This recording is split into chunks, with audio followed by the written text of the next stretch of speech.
Hi, today we're going to go over a meditation for shame and anxiety. So by the end of this video, you'll have your 5-step process to get to the root of anxiety, your shame and overwhelm. You'll understand why all the other approaches haven't delivered a result that lasts, and you'll know how to do this for yourself to keep this going. And for me, this is the healing that I couldn't get from all of my other practices around rest, exercise, diet, including like fasting and other kind of state change diets, relationships, around coaching, healers, and some profound like energy healers. So this was for me the one piece that was missing was this outline for this meditation that we're going to go over right now.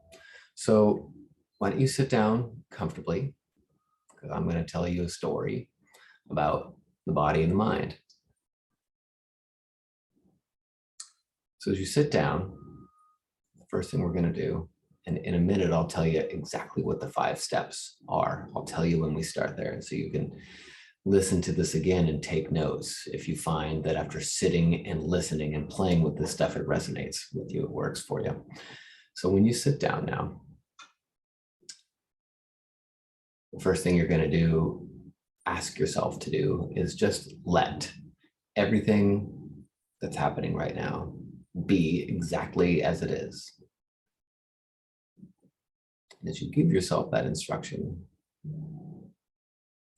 see what happens in the stuff that you see around you, and you can have your eyes open or closed, whatever you feel comfortable with.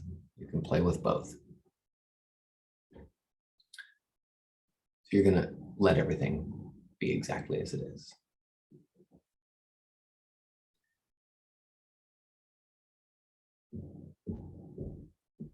So you being yourself and sitting and just being yourself, that accomplishes that first task of letting everything be exactly as it is. But if you're finding that there's like monkey mind going on, or pain or contortions, resistance, need to get up, you'll know what is meant by sometimes the simple things are not actually very easy to do. So this is a minute, short minute, broken down the 5 steps. Okay, so where we're going here is just this process of being yourself on your seat, letting everything be just as it is. This is where the religious and spiritual mystics and yogis and teachers have gone to bring back their marvelous stories. This is the activity that they engage in. So we need daily practice time for doing all the things that we do, like walking and eating and exercise and work and relating. And we need a daily practice time for being. So right here, I'm making a discernment between doing and being. So we're going to go down this rabbit hole a bit. Certain things only happen when you are awake and aware, just in your state of being. If that statement doesn't make sense to you, just hang on. And sorry if my fingers are getting a little bit weird and glow in the darky or whatever this focus thing is. All right. So I want to acknowledge one part of you, and one part of you that might have brought you here to this page is that you've had scary things happen to you. And I want to speak to that part of your past and that part of your experience that's been managing those scary things, as well as all the other things that aren't scary. Okay, so we're going to dive into the 5-step process. Now, it's all simple. And what I would say is that you could spend a meditation. By meditation, I just mean sitting on your bum with a willingness to ask yourself a fundamental question. What am I? What is this? And feel and observe what your answer is today. So we're just gonna, for a few minutes each day, forget about what we've been taught and experience that question and the answers that we come up with fresh every day. Okay, so first, we're going to recognize doing. Again, getting back to that discernment between doing and being. So we want to look at doing first, because we're really good at doing. What do I mean by doing?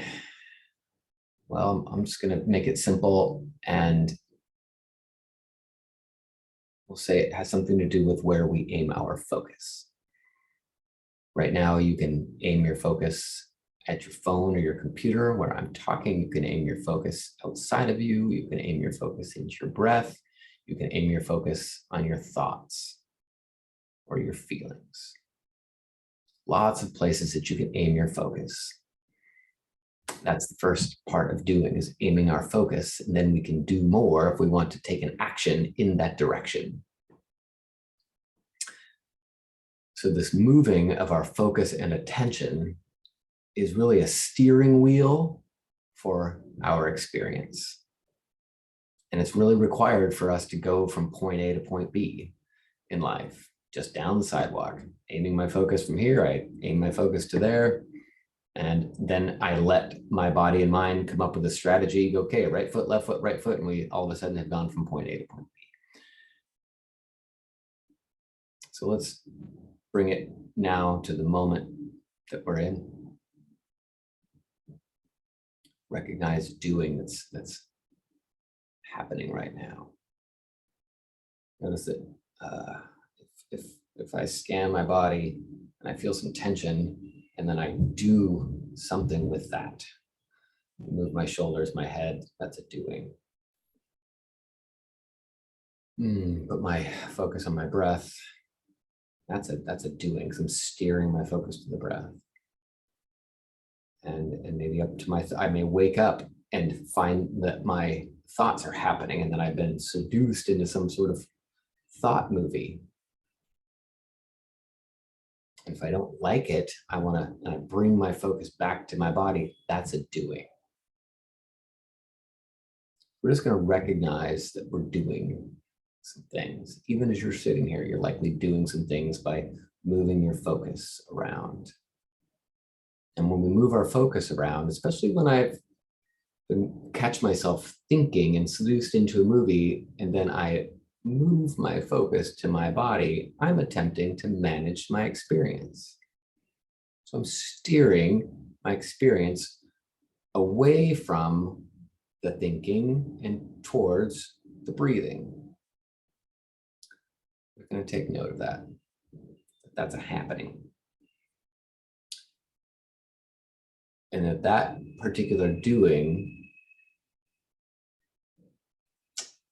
will be the seed that grows anxiety. We'll come back to that in a minute. So recognize, well, now number two. So number one was recognize the doing. And number two is recognize being. Sorry, I'm looking off to the side because I'm looking at my notes here. Okay. So number two is the recognizing of being as opposed to doing. So when you, as I said, you were watching a movie up there, and then you all of a sudden you recognize that, like, oh, I'm watching a movie, I'm watching my thoughts. That's your being with that experience, and you're receiving thoughts and images and maybe feeling something about that. You're receiving emotions from these thoughts that maybe you're not happy with. So then you switch from being, you're being right now with those thoughts and the emotions, you switch from being into doing by changing your focus onto your breath and your body. And if that feels maybe a little bit more comfortable, we switch back into being because I like myself being. Maybe I like myself a little bit more when I'm being with my body. And maybe I like myself a little bit less, or like my experience a little bit less when I'm being with my thoughts. I'm being in my monkey mind.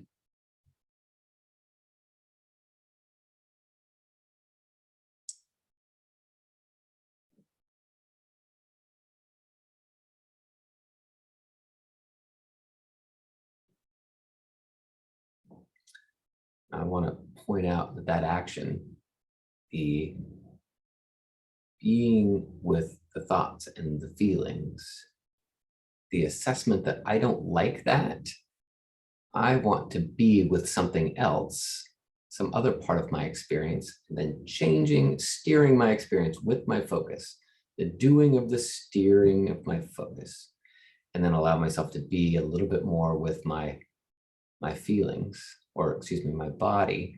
I might notice actually some anxiety there. I might be anxious about the thoughts that I was just feeling, or the realization that my body has these emotions that I don't like the feeling of.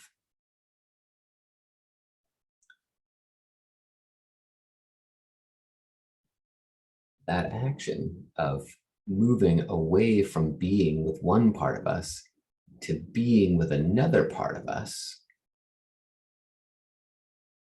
is going to be, again, at the core, at the root of what continues anxiety. All right, so we're gonna see that'll be the moment where we have a decision to make, and you might make another decision. See what happens. Okay. So when you're recognizing being, I like the sunset. When you, maybe you like the sunset too, when you're out and about during the day, you happen to look up and you are surprised that a sunset has just come up, and you stop everything that you're doing so that you can receive the sunset that's now amazingly in front of you. Right? So that is that a great example of the switching, the transition from doing to being. The being allows you to receive, and you really want to. You want to receive the feeling that your body has when it's in awe with this sunset, right?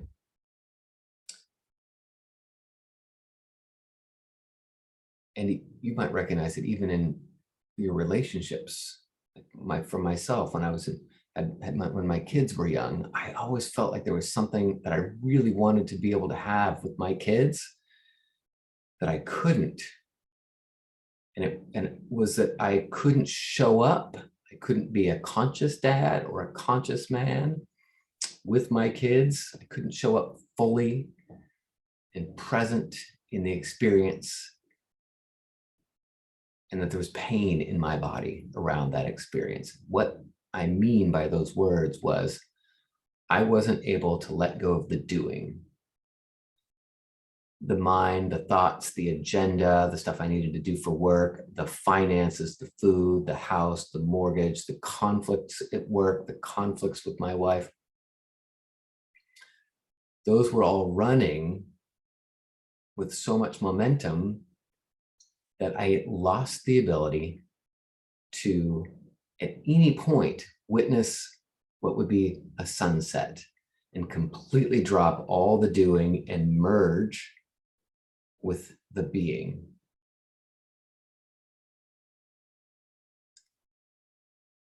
And in this situation, this example, my kids were my sunset, right? My kids were the most natural miracle right there with me. And I could witness my kids. I could be in my head and witness my kids there. I could observe them. I could do the meditative thing, witness. But the piece that I didn't, that was painful, was that I couldn't receive them. The reason why I couldn't receive them, and the difference between witnessing and receiving, is witnessing is from the eyes and the head, and receiving is from the whole body, the whole nervous system receiving the moment.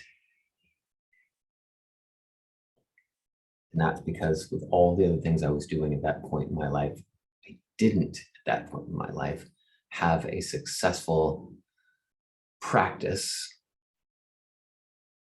of being with all aspects of me. In fact, I avoided meditation because every time I sat down, monkey mind would come up. The things that I needed to do would come up, maybe paranoia, maybe shame, maybe guilt, things that I hadn't taken care of, arguments. All of that would rush into my head. And then the feelings that were reactions to those to-do lists or failed badly at things lists. It wasn't a pleasant experience for me to sit down.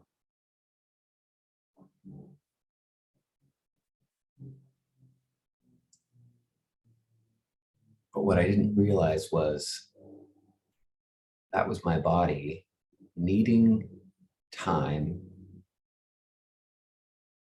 to digest those experiences with 100% allowance. So if we go back to what my suggestion was at the very beginning, my invitation was to allow everything to be exactly as it is, including my monkey mind. And in the allowance, there's the opportunity for me to then be curious around monkey mind. And it's going to not be enough, because this is where, when I say curious, had I heard that before, somebody said, Craig, be curious about your monkey mind, I wouldn't have liked that instruction, because I assumed that it wouldn't stop. That monkey mind would just get bigger if I put my focus on it, that what you focus on grows.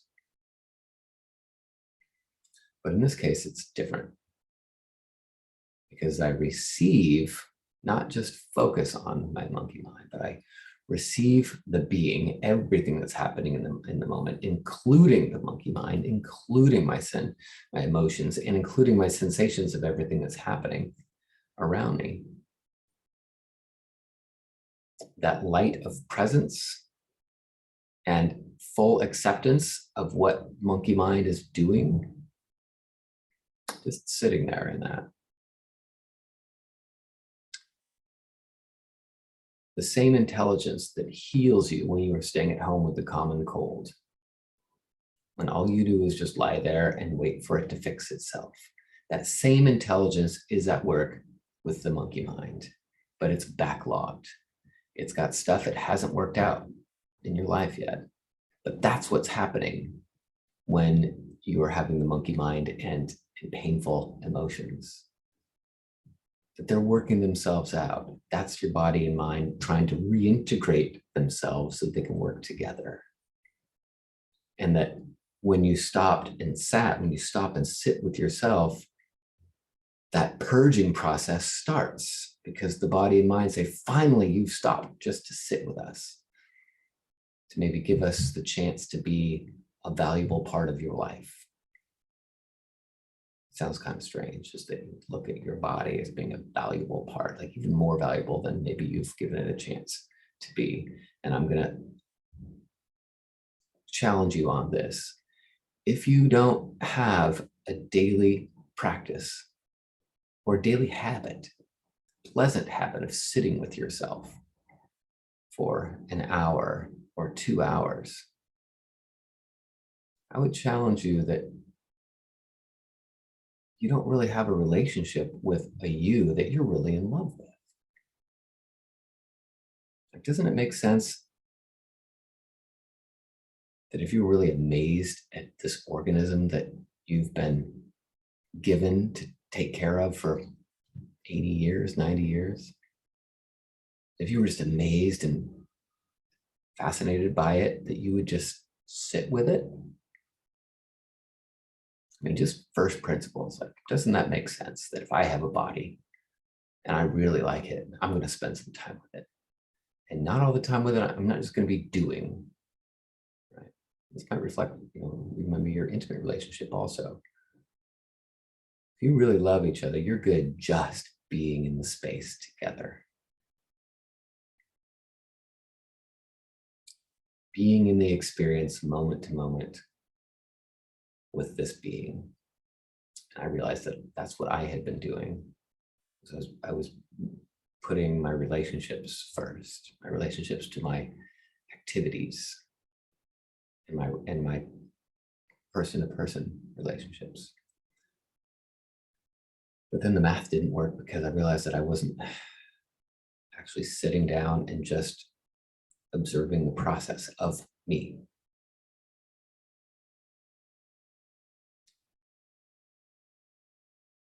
So this being is always present 100% of the time. As soon as you recognize that you're doing, putting your focus somewhere with the attempt to get something to manage my experience, right? That's so that you can get from point A to point B. And at point B, if there's a sunset there, then you say, okay, now I'll flip my switch and go from doing to being, so I can be in this moment. But right there, you're telling your body that you're only okay with it. You're only okay experiencing yourself in certain, only when it's at a point B, never at point A. Point B, you've got to go somewhere, do something to get to point B. And then at point B, you'll stop. That's the kind of story that we tell. And it's a perfect half the story. It's not all wrong, but we need to have, in addition to growth, the other daily requirement is contentment. Growth is when we're doing things. We'll feel all the great stuff that comes with growth. Contentment, the practice that we engage in that will get us to contentment, is the practice of being. And recognizing when we slip into doing again and use the doing to remind us of where we are. Once my focus and awareness is right here where I am, I can drop the focuser, drop the doer, drop the meditator. This leaves me in my being.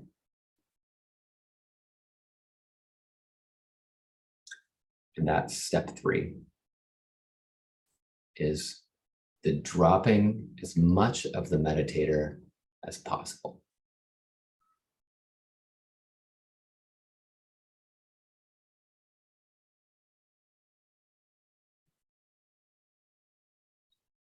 So I can do that right now.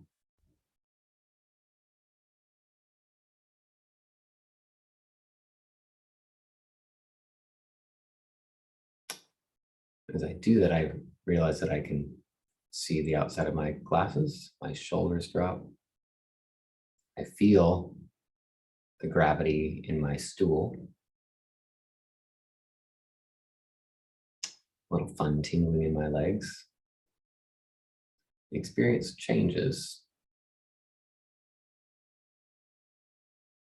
when I drop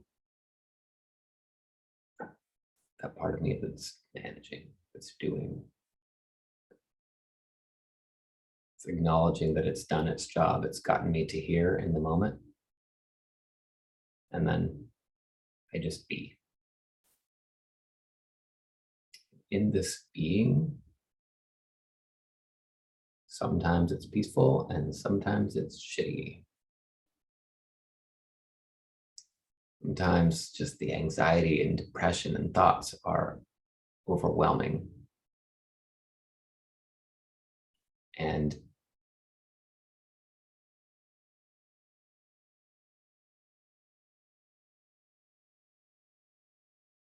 imagine that you've got a sick little kid. Sick little kids, they can run their fevers up over 105 and be fine. But they're cooking on the inside. This might be what you're doing right now with the anxiety. You're cooking on the inside. It's hell. It sucks. And you're hearing the thoughts like, this guy doesn't know what he's talking about. This has been lasting for 40 or 50 or 20 or 30 years. I've had traumas that he knows nothing about. That voice is telling you all the reasons to get back to doing because it's your only relief from the hell that you're sitting in right now when you're practicing your being.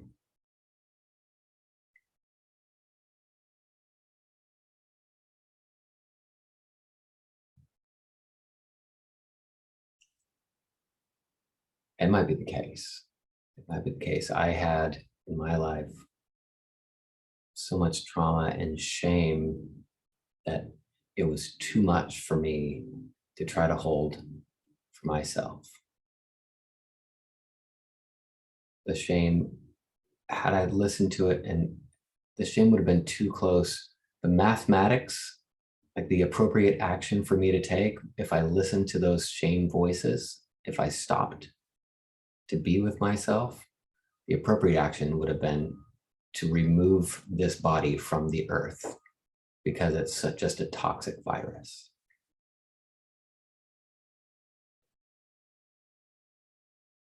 And so it did require quite a while of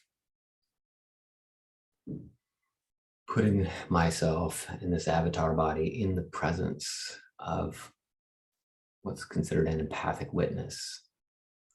So somebody that was able to feel the intensity of the pain and belief that I had about myself, and their nervous system didn't turn and run and validate my shameful conclusions about myself.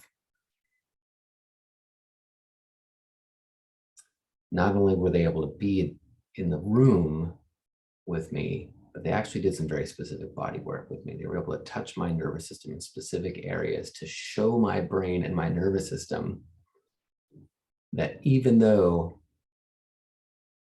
I believed these shameful things about myself, that there were parts of me right now that were just fine,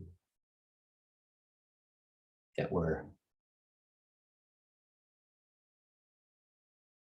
exactly as they were designed, and they had a gift for this world, and they still had a reason to be here. And there were specific tissues in my body that held that information. And once that somebody lightly touched that and my brain took its focus and aimed it there, my breath went up to that area to get more of it. And it started to transition my body from a gripping, anxious state all the time, a traumatized state of armoring and defense and trying to get out of the moment, which was my feeling. And it started the transformation that eventually would get me through the years of that gripping, shame and panic and fear and hiding. I was hiding. I was appropriately hiding because I thought that I caused people pain.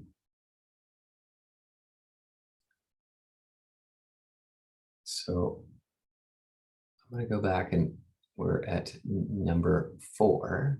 So number 1 is recognize the doing as different than the being, right? There's doing, there's being. So I can do bringing my attention here. And I can recognize being. It's just me here. And I can, here, I can drop as much of that doer or meditator as possible. I can follow my being down into my pelvis, this breath coming down there. I can drop part of me that brought my attention down there. I can then drop that part and be there.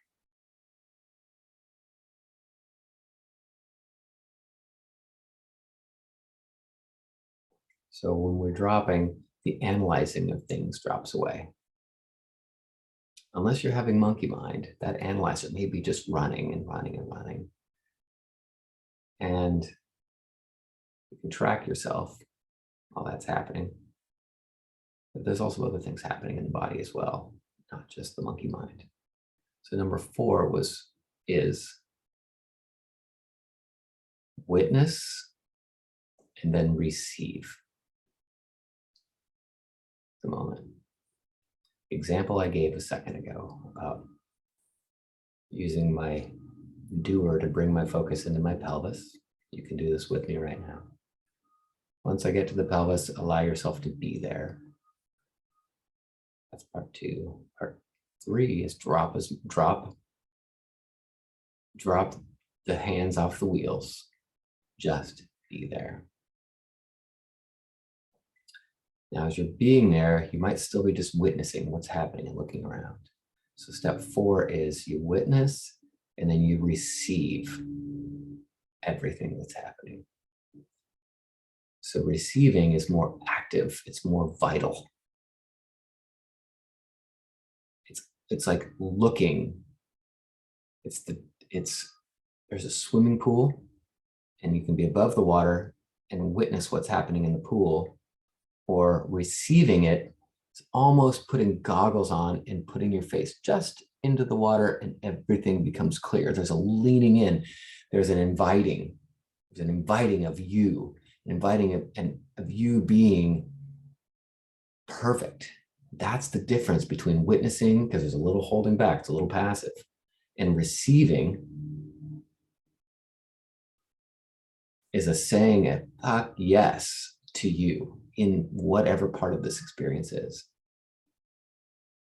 And that gets to number 5. And the number 5 is holding the possibility that every emotion and thought you have is exactly what needs to be happening right now. And we're just holding the possibility, because your brain's like, no, this monkey mind shouldn't happen. This self-incrimination shouldn't happen. These hateful thoughts shouldn't happen.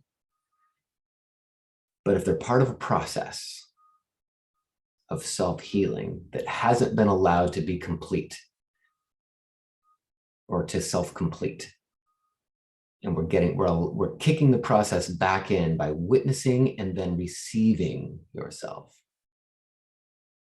That every emotion and thought you have is exactly what needs to happen right now. That you're not broken, that you're designed to feel and heal. Scroll up here. That you're designed to feel and heal.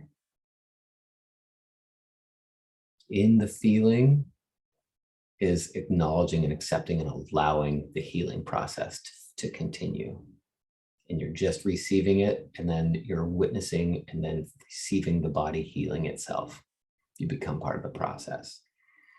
And all you need to do is give yourself the time your body needs, well, your body and mind need, to work out what the body and mind had separated themselves from and stored away. Because your mind saw something that was scary, your body felt that scary thing happen, and they like, no, we can't, this is not acceptable. So we're allowing the process now to complete, right? So it's a different story. You're not an anxious person. Anxiety is telling you that there's a process that needs to complete. And you will be a person that's struggling with anxiety forever until you figure this out.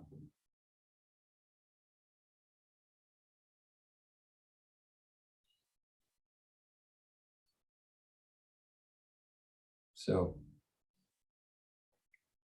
again, recognize the doing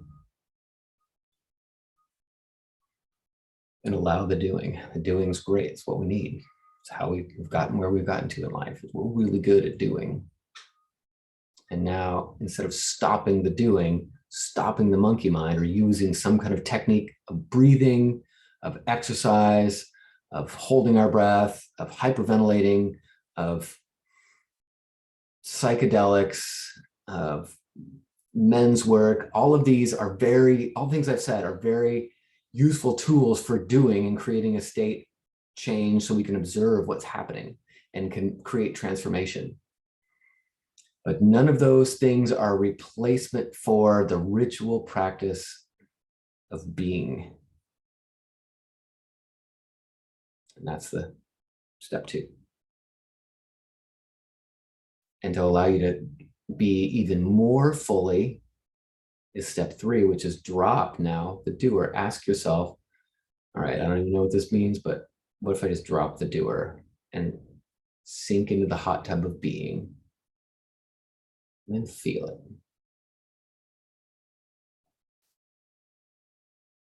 And as you're sinking into that hot tub, sinking into the being, you dropped the doer, you're dropping the doer even more. You recognize, I'm witnessing things. I'm tracking things and observing things about this moment. It might feel a little scary. It might feel blissful. But the step 4 is move from witnessing to receiving. Put on those goggles and look and allow yourself to be with everything, including monkey mind. But monkey mind, it's just now a container, or it's just now an aspect of what's happening in your experience. There's also sensations happening. There's breath happening. There's space happening. So you can track all of those things while you allow monkey mind to happen. But as soon as you shove monkey mind away and drag your focus down to your body or into some other thing like your breath, you're denying your healing stops in that moment. And you kick that skateboard on down the samsara road. Samsara is that cycle of living in that hall of mirrors. Is what the left brain is so good at. It's so good at doing. The right brain is so good at being. And it's not cutting off the left brain to get to the right brain. We don't have to cut off doing to get to being, but it's actually integrating the two. So it's a real subtle shift. It's like a teeter-totter. You wake up one area and then you try to shove off of that area and go to this one. But our goal is to actually stand right in the center of the teeter-totter. Really nuanced attention and allowing and inviting and receiving. And this is the daily practice. This is actually developing that day-to-day relationship with yourself.